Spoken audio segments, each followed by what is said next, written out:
and welcome here to TalkFCB, and welcome back to the channel here today, guys, for a full Barça news roundup. We've got plenty to discuss here on the channel today, starting with Lamine Yamal and the big debate right now surrounding him. We're also going to be talking about Ronald Araujo's future. Is there reason to be concerned about him this summer, along with the big talking point there of Nico Williams, the latest on him? Are Barcelona well positioned to make this deal happen, to make it a reality? What exactly will it take from our side? We're going to be discussing all of that and more, so let's do it. But let's first of all, guys, begin here with that debate surrounding Lamine Yamal. And this is a really important topic, in my opinion. It's one that we need to discuss now again. We already have, but we need to discuss it further because it has been widely reported yet again today that Barça are strongly considering the possibility, they're really thinking about it here, giving Lamine Yamal the number 10 shirt at Barça from next season. Barcelona believe right now, looking at his performances for the club, of course, in the season just gone, looking at what he's doing at the Euros, the hype surrounding him right now,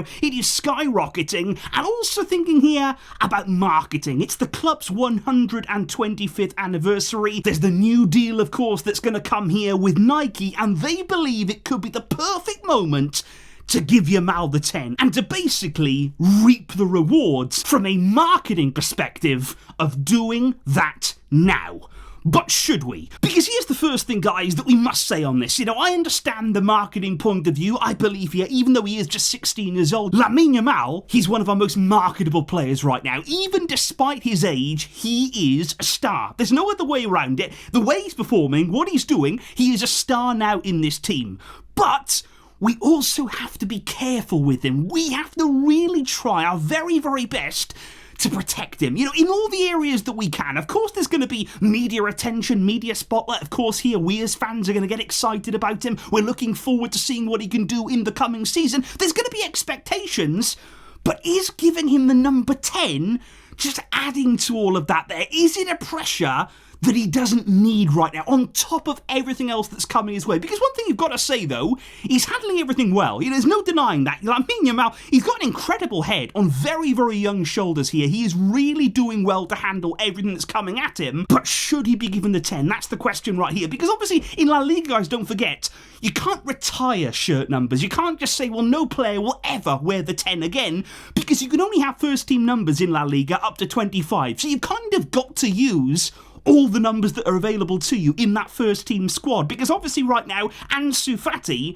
he is the wearer of the number 10. He's returning from loan. He is the player right now who occupies that shirt number. If he stayed at the club, he would keep it. So the question right now is, should Barca take it upon themselves, take it here away from Ansu, and to give it to Lamine Yamal? And I want your thoughts on this. I really, really do, guys, because it would be a big move. That shirt is heavy. There's no way around that. It does have a meaning. It does have a significance. It does have a pressure behind it.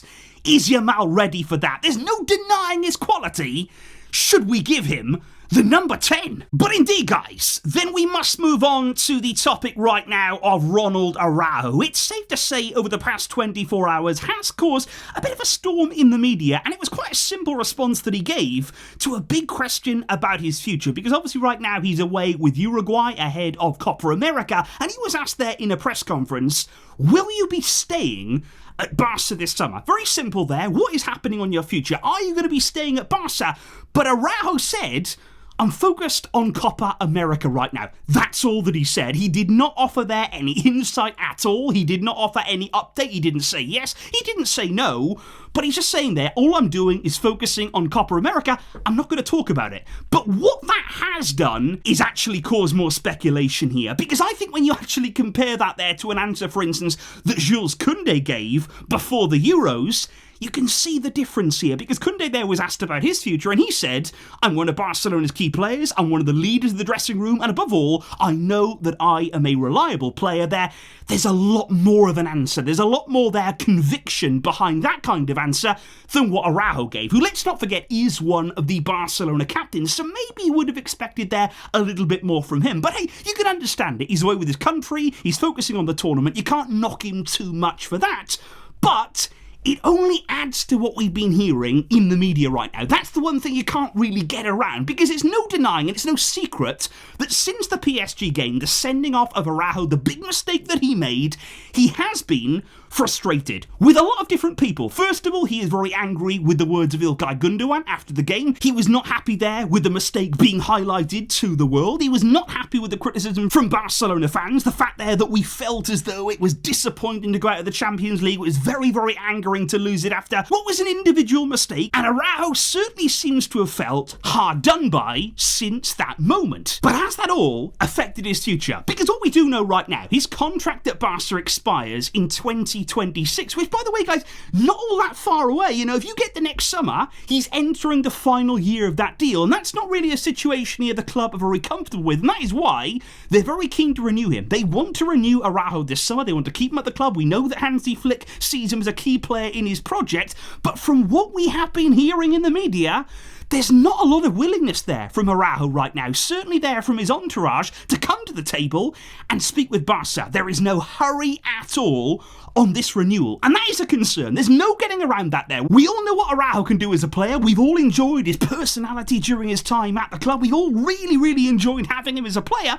But there is genuine concern at the club right now. And I just think here, after Copa America, there has to be discussions. There has to be big, big talks there between Araujo's entourage and between the club to decide what on earth is going on here. Is he going to stay at the club long term? Does he want to actually pledge here his future at the club? Because Barca are also very aware there's lots of clubs out there interested in Araujo. Bayern are very interested. They'd be willing to pay big money to get him. The club are aware of that. But like I say, they want to keep him. Flick wants to keep him, but you've got to get those negotiations started. You've got to get their Araujo's side to the negotiating table to get things underway. And at the end of it all, the player has to want to stay. We need to see that now in these coming weeks. However, guys, when you are speaking about the summer transfer window, we have to follow on from where we left off last time, speaking about Nico Williams. This is the big topic, I feel, with Barca's summer transfer window. What an exciting signing he could be. What an incredible duo it could be with Lamine Yamal there on either side of the wing. And off the back there of that performance against Italy, it seems as though in the media, Barca's preference is clear. They want Nico Williams, and they actually want him, thankfully,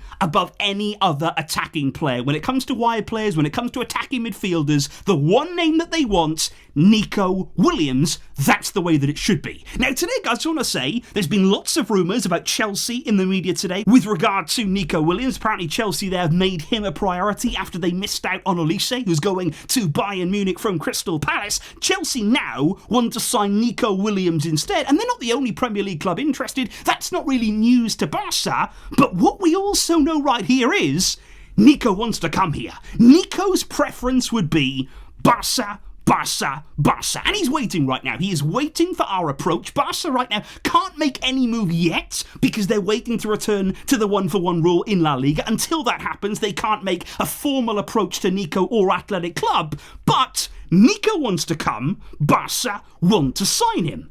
However, and this is the thing right now, this is the really important part here of the video today, even despite those things, that doesn't necessarily mean it's going to be an easy signing. That doesn't necessarily even mean that we'll be able to get Nico. And there's several reasons, in my opinion, for this right now. Number one, I do not believe for a single second here that Nico is going to force his way out of Athletic Club. He's got a really good relationship with the club, and not only him, but his whole family, of course, have a real connection with the club, and for that reason, he's not going to force his way out. He's not going to make things difficult for the club that he's at. He's looking here for a very amicable, well-handled exit on all sides, and I think you see that very clearly in the quotes that he made just 24 hours ago, when he was clearly asked there about his future, about Barca, and he said they're very, very respectful. I only recently signed a new contract with Athletic Club. Only a few weeks ago. He said, I feel good here. I'm very happy at Athletic Club. So it's very strange to receive a question about my future. Nico is going to be very, very respectful throughout all of this. He has huge, huge respect for Athletic Club. But that's not all. Because the second point that I would make here, and actually off the back there of that respect from Nico, is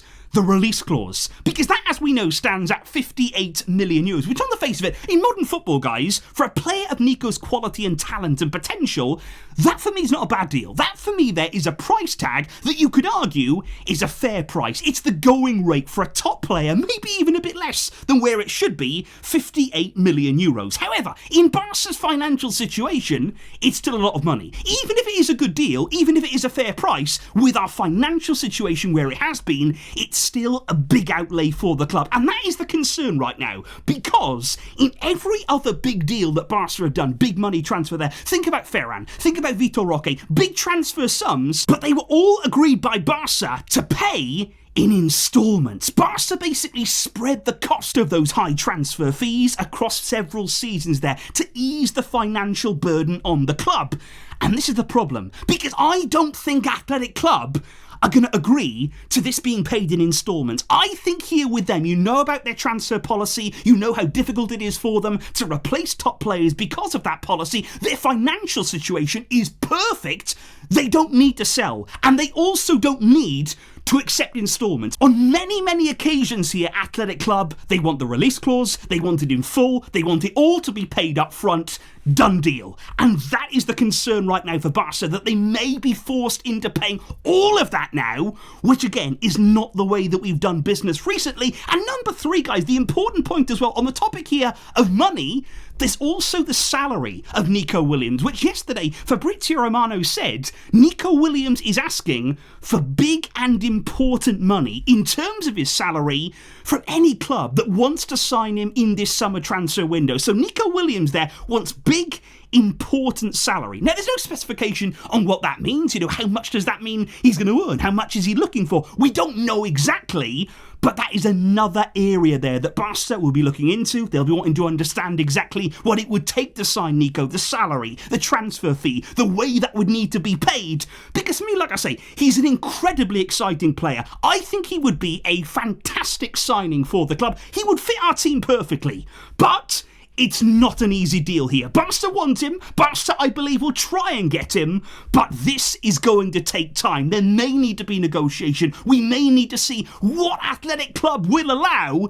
It ain't going to be easy, but I do hope in the end that it's possible. And so those there, guys, are just some of the important Barca topics that are swirling around in the media right now. And I'm just wondering here, what are your thoughts on Nico Williams? First of all, on that 58 million euro release clause, is that a fair price for you? Is that a price that you'd be willing to pay? And if you have to pay it up front, do you believe Barca can make that possible? Do let me know, guys, all of your thoughts today in the comments down below on Nico, on Araujo, and on Lamine Yamal. I'll be seeing you all very, very soon indeed with more updates to come.